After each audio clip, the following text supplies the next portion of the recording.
Halo guys, welcome back to my channel. Kali ini gue datang dengan video terbaru. Oke, jadi ini adalah iPhone 13 Pro teman gue yang kemarin kita akhirnya deal beli di angka 11,4 juta Xi box warna silver putih seperti ini teman-temannya. Nah, jadi ini tuh storage-nya itu 128GB dan juga untuk model numbernya PAA. Nah, bagi gue secara pribadi zaman sekarang itu memang minimal di angka 128GB ya, karena kalau 64GB itu udah nggak cukup sama sekali guys. Nah, kalau untuk dari sisi baterai ternyata teman gue tuh bilang kalau untuk pemakaian dia sehari-hari itu sebenarnya enak-enak aja. Jadi kalian bisa lihat sendiri seperti ini, dia tuh pakai sampai baterainya itu mati HP-nya teman-teman. Itu sempat gua marahin dia karena itu nggak baik banget buat iPhone-nya teman-teman. Terus kalau untuk baterai health-nya di angka 88% yang menurut gua secara pribadi so far so good ya, nggak ada masalah sama sekali.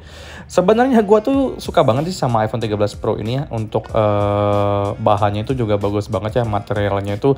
Jadi beda banget dengan base model yang bagian belakangnya tuh kan kaca. Kalau untuk 13 Pro sendiri dia juga kaca, cuman menurut gue lebih ke premium dan lebih solid teman-teman. Itu yang gue suka banget, apalagi dengan warna putihnya itu gue sangat-sangat tertarik ya untuk meminangnya. Tapi sayangnya kita udah keburu dulu ganti iPhone 15 Pro, jadi ya gue rasa tetap 15 Pro yang terbaik ya. Tapi kalau misalkan gue punya kesempatan untuk ambil 13 Pro ini, gue bakal take sih kalau misalkan dapat unit yang bagus teman-temannya. Nah, sekarang gue tuh pengen masuk dari sisi kamera. Kalau untuk kamera di iPhone 13 Pro sendiri itu kan ada 3 lensa ya, wide, ultra wide, dan telephoto, dimana kalau untuk resolusinya itu sama-sama 12 megapiksel. Nah, kalau untuk kamera depannya juga beresolusi 12 megapiksel, dimana untuk depan dan belakang itu sama-sama bisa nge-record di 4K 60 frame per second.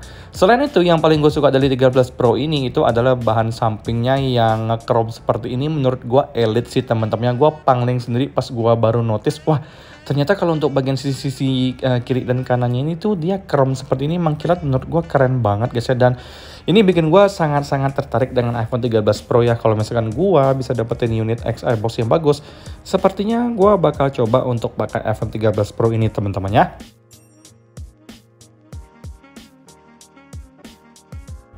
Oke guys, kalau untuk 13 Pro sendiri ini rilis ya bareng dengan iPhone 13 tahun 2021 dengan chipsetnya juga sama A15 Bionic. Tapi untuk 13 Pro sendiri itu sudah 6GB RAM-nya teman-temannya, dengan kameranya 3 di bagian belakang dan 1 di bagian depan.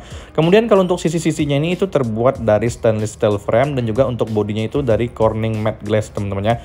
Yang menurut gua secara pribadi ini kelihatan banget premiumnya dan bikin gua tertarik banget nih untuk meminang iPhone 13 Pro guys ya. Nah, jadi di sini gue tuh pengen compare guys, kalau untuk kamera di iPhone 13 Pro ini kalau dibandingkan dengan iPhone 13 base model itu sejauh apa sih?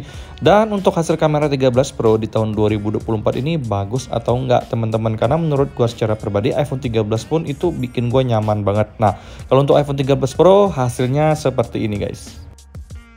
Oke guys, jadi ini adalah kualitas perekaman untuk video di iPhone 13 dan juga 13 Pro dengan resolusi 1080 30 frame per second. Kalau untuk warna yang dihasilkan bagus, tidak terlalu berlebihannya untuk saturasinya, jadi gue bisa bilang naturalnya tetap dapat. Nah, jadi di sini gue bisa bilang untuk hasilnya tuh nyaris sama ya, identik, nggak ada perbedaan sama sekali. Padahal dari penjelasannya memang di sini disebutkan untuk 13 Pro dan 13 itu ada perbedaan aperture teman-teman ya. Nah, kalau ini adalah mode sinematik. Di mode sinematik ini gue bahkan nggak bisa membedakan perbedaannya apa sih antara iPhone 13 dengan iPhone 13 Pro guys ya. Sejauh yang gue lihat untuk hasilnya ini sama-sama aja bagusnya guys ya. Kalau menurut kalian gimana guys?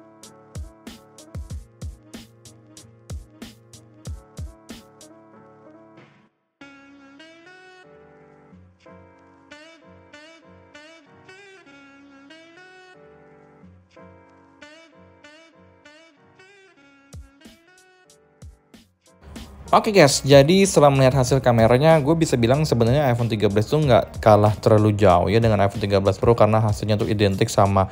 Mungkin yang membedakan secara sekilas ya atau secara tampak itu adalah dari lensanya doang, dimana kalau untuk iPhone 13 Pro tuh punya lensa telephoto, sedangkan kalau untuk iPhone 13 biasa itu dia cuma punya wide dan ultra wide guys ya. Nah, balik lagi kalau untuk dari urusan desainnya, menurut gue secara pribadi memang untuk dari sisi desain gue lebih milih iPhone 13 Pro sih dibanding dengan iPhone 13 guys ya, karena bagi gue secara pribadi bahannya itu lebih kelihatan premium, dan lu tahu kan gue tuh suka banget dengan iPhone yang kelihatan premium, looks good temen-temennya. Itu menurut gue secara pribadi keren banget rasanya. Jadi pas kita pegang itu rasanya tuh wow, feelingnya tuh keren temen-temennya. Tapi sebenarnya secara performa gue bisa bilang untuk 13 Pro dan 13 itu nggak terlalu jauh ya kalau misalkan diajakin buat main game. Kalau untuk dari sisi baterai juga, walaupun iPhone 13 Pro ini cuma 3000 mAh, gue rasa untuk baterainya sama persis lah dengan iPhone 13, tidak terlalu jauh bedanya guys ya. Oke, jadi menurut gue secara pribadi, kalau bisa kita nyari unit yang aman dari green screen, gue rasa boleh nih kita coba iPhone 13 Pro di tahun 2024, karena menurut gue itu masih bagus banget guys ya. Nah, sekian video gue kali ini, semoga kalian semua dalam keadaan sehat. Bye-bye guys.